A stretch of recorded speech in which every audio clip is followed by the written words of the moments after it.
Hello hi मेरे प्यारे दोस्तों, सरस्वती मां पाठशाला में आपका स्वागत है। इससे पहले पिछले वीडियो में हम 4 क्वेश्चन कर चुके हैं। ये अगला क्वेश्चन है, 5वां क्वेश्चन है ये, और ये हम अच्छे से आज समझेंगे, ठीक है। और देखिए, एक तार की लंबाई खींचकर दुगनी कर दी जाती है। तार को एक नियत विभवांतर के स्रोत से जोड़ने पर तार के प्रतिरोध, दूसरा है पदार्थ की प्रतिरोधकता, तीसरा है मुक्त इलेक्ट्रॉन के अनुगमन वेग पर क्या प्रभाव पड़ेगा। ये तीनों क्वेश्चन अच्छे से करने हैं। हम कोई क्वेश्चन करते हैं उससे पहले जो क्वेश्चन में दिया होता है उसके बारे में हम देखते हैं, ठीक है। क्वेश्चन में जो हमारे में दिया है वो देखेंगे, उसके बाद हम आगे करेंगे। देखिए, हमारे क्वेश्चन में दिया है, देखिए पहले लिखेंगे हल। कभी मैं आपके लिए बता दूं कि कभी किसी क्वेश्चन में पहले उत्तर नहीं लिखते हैं। उत्तर का मतलब होता है जो लास्ट में आता है, ठीक है। यहां हल ही लिखते हैं, सॉल्यूशन लिखते हैं। सॉल्यूशन लिख सकते हैं या हल लिख सकते हैं, बात एक ही, ठीक है। देखिए, पहले लिखेंगे दिया है। दिया है हमारे में एक चीज दे दी है। क्या दे दिया कि एक तार है, उसकी लंबाई खींचकर दुगनी कर दी गई है, सही है। तो हम मान लेंगे कि तार की लंबाई 1 गुनी थी और खींचकर दुगनी कर दी गई है, 1 से दुगनी कर दी गई है। तो यहां हमारा n दे दिया। क्या दे दिया? n बराबर जो है हमारा 2 है, ठीक है। n बराबर क्या है? 2, ठीक है। तो और क्या है? और देखिए कि जो हमारा पुराना तार है, मान लेते हैं पुराना, ठीक है, प्रतिरोध, पुराना प्रतिरोध है। हमें नया प्रतिरोध निकालना होगा। नए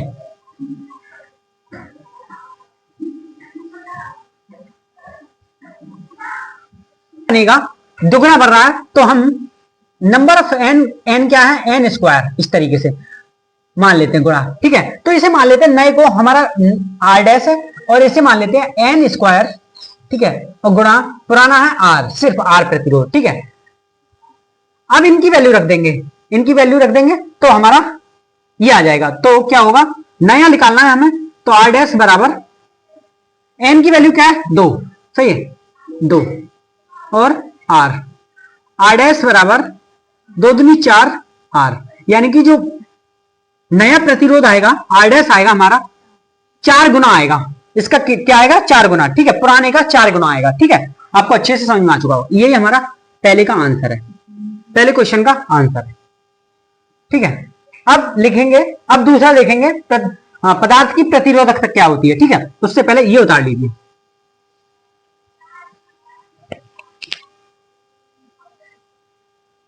ठीक है, अगला दिया है पदार्थ की प्रतिरोधकता क्या होगी। पदार्थ की प्रतिरोधकता, ठीक है, ये निकालना है हमें। देखिए क्वेश्चन नंबर दूसरा, प्रतिरोधकता।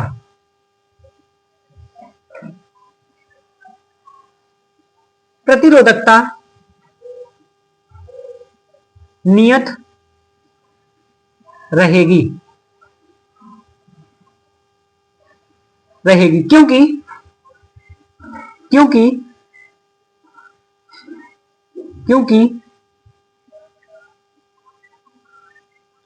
प्रतिरोधकता नियत रहेगी, क्योंकि प्रतिरोधकता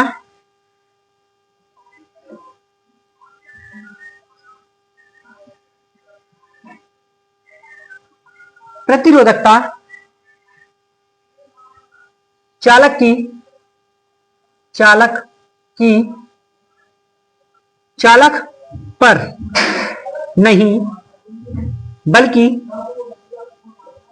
नहीं बल्कि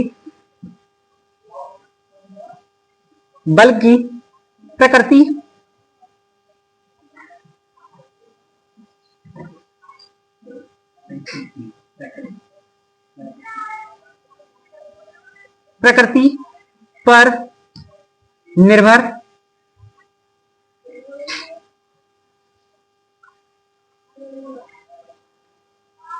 रहती है, ठीक है। इसलिए ये इस प्रतिरोधकता क्या होगी? नियत, ठीक है, ठीक है ना। अब तीसरा करेंगे इससे, कि मुक्त इलेक्ट्रॉन के अनुगमन वेग पर क्या प्रभाव पड़ेगा। देखिए, जो हमारा ड्रिफ्ट वेलोसिटी होती है, अनुगमन वेग होता है, वो vd बराबर ई वी एम एल तो होता है, यही तो होता है। ठीक है, क्या करते हैं कि जो vd होता है समानुपाती होता है एक बटे विक्रमानुपाती होता है एक बटे एल के, एक बटे एल के लंबाई के विक्रमानुपाती होता है। क्या होता है? लंबाई के विक्रमानुपाती होता है। ठीक है, हमारा एल क्या दिया? दुगना कर दिया गया। क्या क्या कर दिया गया? दुगना। ठीक है, तो होगा vd विक्रमानुपाती होगा एक बटे दो के। ठीक है, ये इसका आंसर आएगा। vd विक्रमानुपाती होगा एक बटे दो के, तो लिखेंगे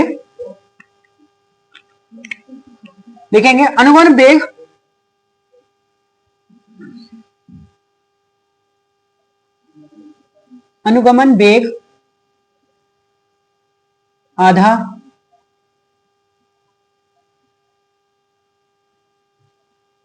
हो जाता है। ठीक है, बता लीजिए, अनुगमन वेग आधा हो जाता है। ठीक है, अच्छे से आपको समझ में आ चुका होगा। अगला क्वेश्चन है मेरे प्यारे दोस्तों, दिया है एक सेल का 0.5 एम्पियर धारा लेने पर विभवांतर यानी कि 1.8 वोल्ट तथा 1 एम्पियर धारा लेने पर विभवांतर 1.6 वोल्ट हो जाती है। ठीक है, हो जाती है। ठीक है, सेल का आंतरिक प्रतिरोध और विद्युत वाहक बल ज्ञात कीजिए। ठीक है, बहुत अच्छा क्वेश्चन है। पहले देखो, मैंने बार बार कह रहा हूं कि पहले जो दिया होता है क्वेश्चन में हम वो लिखते हैं। ठीक है, जो दिया होता है हम वो लिखते हैं। हम लिखेंगे, पहले लिखेंगे हल। ठीक है, हल। अब इस क्वेश्चन में जो दिया है वो लिखेंगे,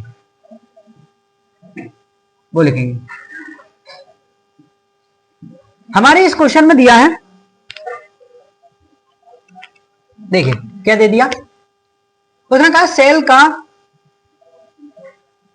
0.5 एम्पियर धारा लेने पर विभवांतर 1.8 वोल्ट है। ठीक है, तो I1 दे दिया उसने। I1 क्या दिया? 0.5 एम्पियर।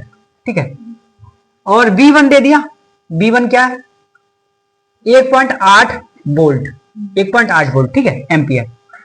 अब तथा 1 एम्पियर धारा लेने पर यानी कि I2 दे दिया, I2 दे दिया। ठीक है, और विभवांतर I2 दे दिया 1 एम्पियर, 1 एम्पियर। विभवांतर क्या है? विभवांतर 1.6 वोल्ट यानी कि V2 दे दिया। V2 क्या है? V2 1.6 volt. सही है, हमें निकालना क्या है? सेल का आंतरिक प्रतिरोध R।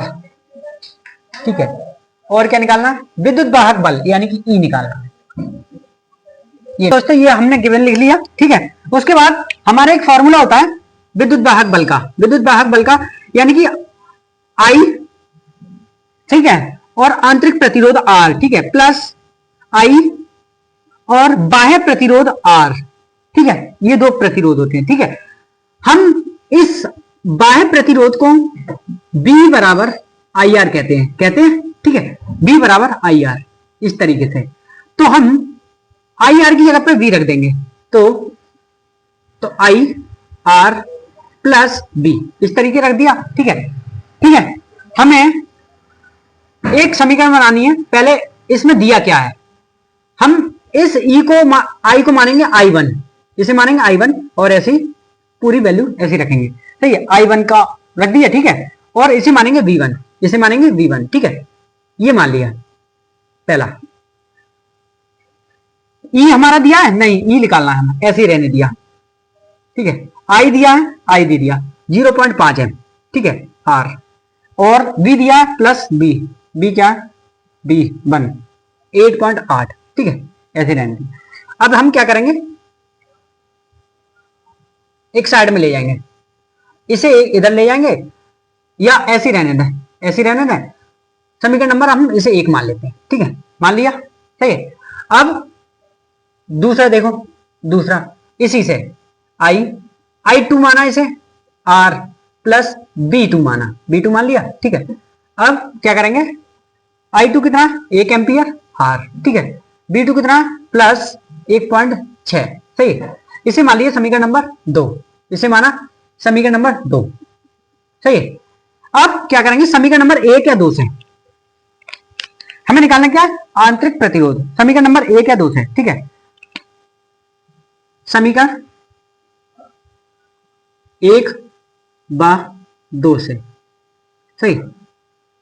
हमारा समीकरण E बराबर 0.5 वोल्ट प्लस 8, सही है, और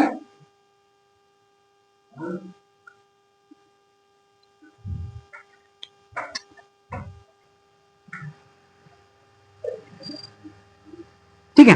दूसरी समीकरण लिखेंगे हम, दूसरी समीकरण थी हमारी R प्लस 1.6, ठीक है।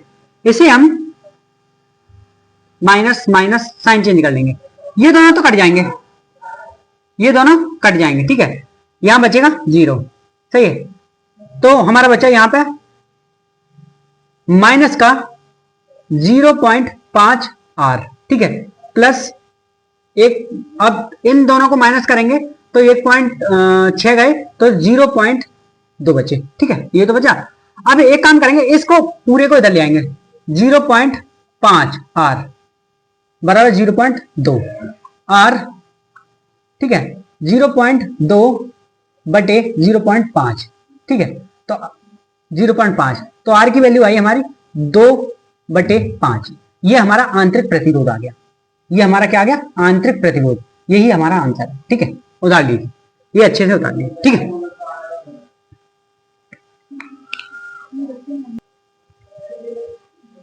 ठीक है, आगे देखिए कि क्या होगा, E बराबर, वो कह रहा है अब हमें क्या निकालना है, विद्युत वाहक बल।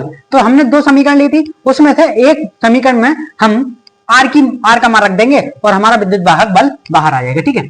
तो माना कि ERI करंट, ठीक है, प्लस B, ठीक है, ये आ गया। तो इसे मान लिया हमने, इसे माना हमने समीकरण नंबर 1, समीकरण नंबर 1, ठीक है। तो मान रख देंगे 2.5 गुणा 0.5 और प्लस हमारा 1.8, ठीक है, रखेंगे मान, तो आएगा 5 × 5 यानी कि 0.1, 0.2 प्लस 1.8, सही, तो 2, यानी कि विद्युत वाहक बल हमारा क्या आया, 2, विद्युत वाहक बल 2 वोल्ट, ठीक है, विद्युत वाहक बल 2 वोल्ट, उतार लीजिए।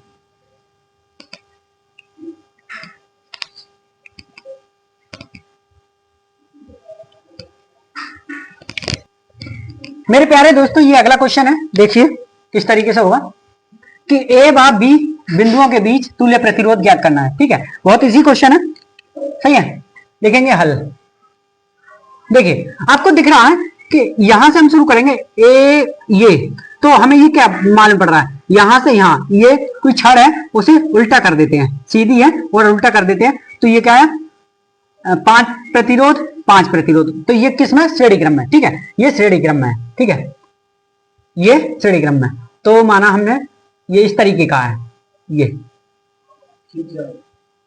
ठीक है, 5 ओम 5 ओम, मान लेंगे कि R तुल्य,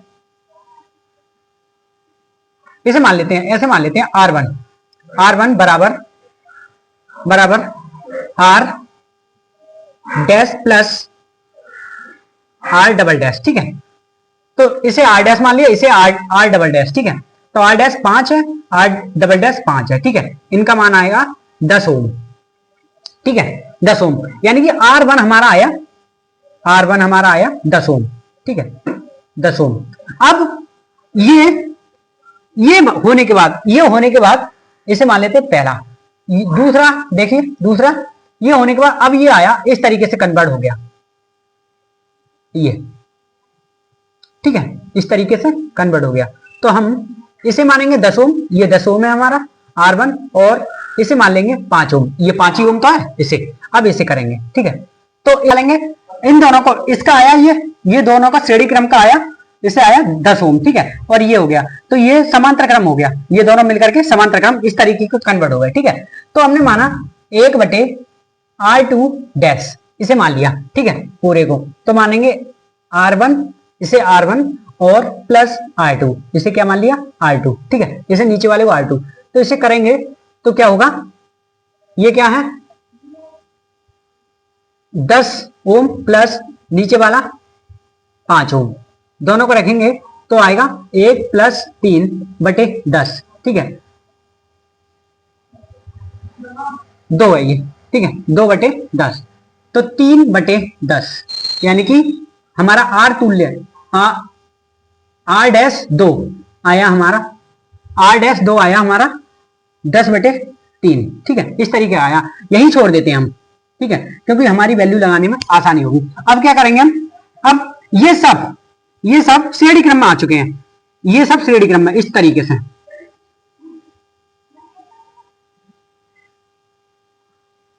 इस तरीके से ये आ चुके हैं, ये हमारा 10/3 आया, और ये हमारा 5 ओम, और ये हमारा 5 ओम, इस तरीके से, ठीक है।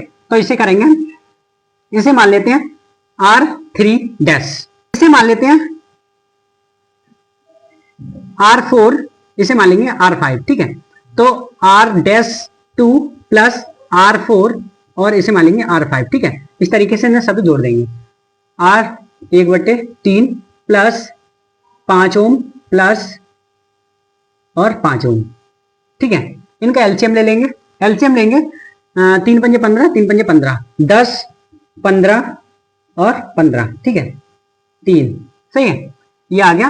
अब 30 यानी कि 40/3,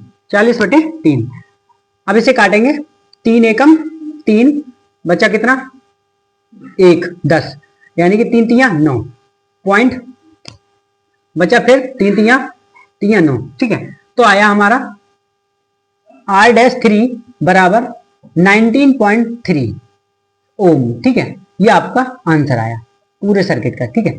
आशा करता हूं मेरे दोस्तों आपको अच्छे से समझ में आ चुका होगा, ठीक है, एक बार देख लीजिए, उतार लीजिए, मिस्टेक हो गई है, यहाँ 3 तिया 9 होता है, ठीक है, तो ये आएगा, ये सही है, ये आ गया 13.3, इसका आंसर आएगा 13.3, ठीक है, 13.3, ये आंसर ठीक है, सही है, देख लीजिए।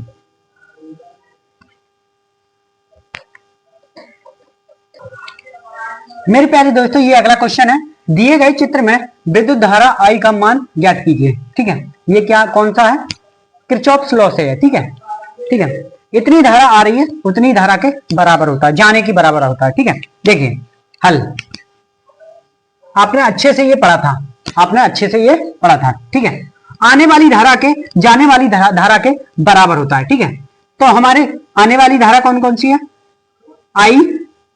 I और I, ये आ रही है, ठीक है, प्लस और ये इसके बराबर होती है, जाने वाली के 3 ampere plus 4 ampere plus 6 ampere, ठीक है, इसके बराबर होगी। I 10 और 3 4 7 और 6, 7 और 6 13, ठीक है, और I बराबर 13/10 एम्पियर, हमारा आंसर आया 13/10 एम्पियर। ये कैसे आया, देखिए हमने अच्छे से पढ़ा था ये कि जो जाने वाली धारा होती है आने वाली धारा के, या आने वाली धारा होती है जाने वाली धारा के बराबर होती है, ठीक है, इतनी धारा आ रही है और उतनी धारा जा रही है, उन दोनों के आपस में उनका मान बराबर होना चाहिए, ठीक है, इसलिए इसे मानते हैं हम जंक्शन से जाने वाली धारा, जंक्शन से आने वाली धारा दोनों के बराबर होती है। हमने वही सूत्र लगाया, हमारे आने वाली धारा आई थी और 10 एम्पियर ये आने वाली धारा थी, ठीक है, जाने वाली धारा 4 एम्पियर और 6 एम्पियर और 3 एम्पियर, तो इन दोनों के बराबर रख दिया, ठीक है, तो ये हमारा आई का मान ज्ञात हो गया, ठीक है, उतार लीजिए।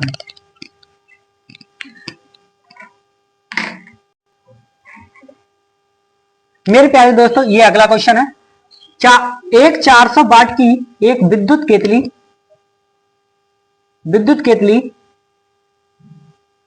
220 वोल्ट के स्रोत पर कार्य करती है।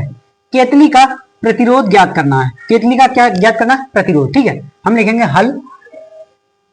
ठीक है, हमारे लिए दिया क्या है? पावर दिया है, दिया है, जो दिया है वो लिखेंगे हम, दिया है। ठीक है, हमारे लिए दे दिया 400 वाट की विद्युत केतली, यानी कि पावर दे दी है 400 वाट। ठीक है, फिर दे दिया 220 वोल्ट के स्रोत पर। सही है, तो उसने क्या दे दिया? V 220 volt. ठीक है, विभवांतर दे दिया। फिर पूछा क्या? केतली का प्रतिरोध ज्ञात करना है, R ज्ञात करना है। ठीक है, आपने एक फॉर्मूला पढ़ा होगा, फॉर्मूला देखिए, P बराबर V स्क्वायर बटे R। पढ़ा था। ठीक है, ये मैंने अच्छे से निकलवाया था। तो V का V रखिए 220 स्क्वायर बटे R, यही तो था। और P कितना? 400। सही है, हम R को इधर ले आएंगे, 400 को इधर ले आएंगे। R 220 गुणा 220, ठीक है, बटे 400। ठीक है, एक जीरो से एक जीरो कैंसिल, एक जीरो से एक जीरो कैंसिल। ठीक है, करेंगे 2 दूनी, ठीक है, 2। सही है, तो ये आया हमारा 121 ओम। ठीक है, तो हमारा आर आया, प्रतिरोध आया 121 ओम। ठीक है, आंसर। ठीक है, ठीक है, अच्छे से आपको ये क्वेश्चन समझ में आ चुका होगा, उतार लीजिए। मेरे प्यारे दोस्तों, ये अगला क्वेश्चन हमारा 10 वाट के दो विद्युत उपकरण प्रतिदिन 6 घंटे काम में आते हैं। ठीक है, 30 दिन के लिए व्यय ऊर्जा यूनिट में ज्ञात कीजिए। हमारे लिए जो दिया है पहले हम वो लिखेंगे। ठीक है, लिखेंगे हल। ठीक है, हमारे लिए दिया है 100 वाट, यानी कि पावर दे दिया। ठीक है, पावर दे दिया, ऊर्जा दे दी है 100 वाट। ठीक है, फिर दे दिया 2 उपकरण, यानी कि उपकरण दे दिए 2। ठीक है, उपकरण 2। फिर 6 घंटे,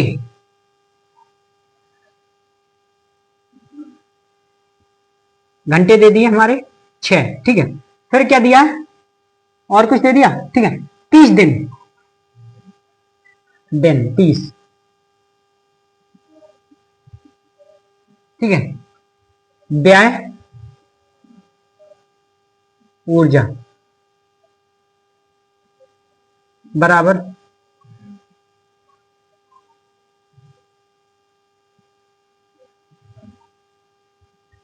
निकालनी है। ठीक है, ये हमें क्या करना है? व्यय ऊर्जा निकालनी। ठीक है, अब क्या करेंगे?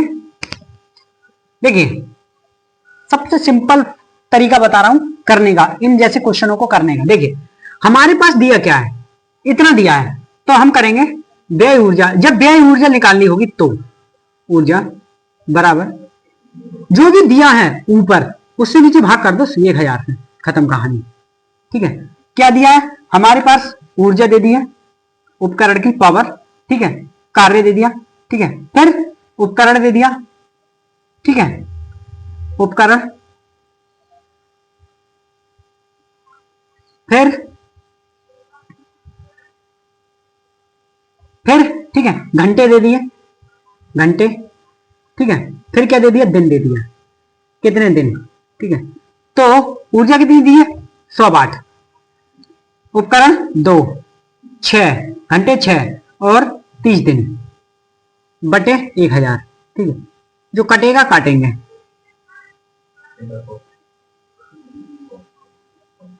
ठीक है, ये कट गया। 6 दूनी 12, 12 3 36, यानी कि व्यय ऊर्जा हमारी कितनी आई? 36। व्यय ऊर्जा 36। सही है, ये हमारी व्यय ऊर्जा क्या आई? 36 यूनिट। ठीक है, 36 यूनिट। ठीक है, 36 यूनिट उतार लीजिए।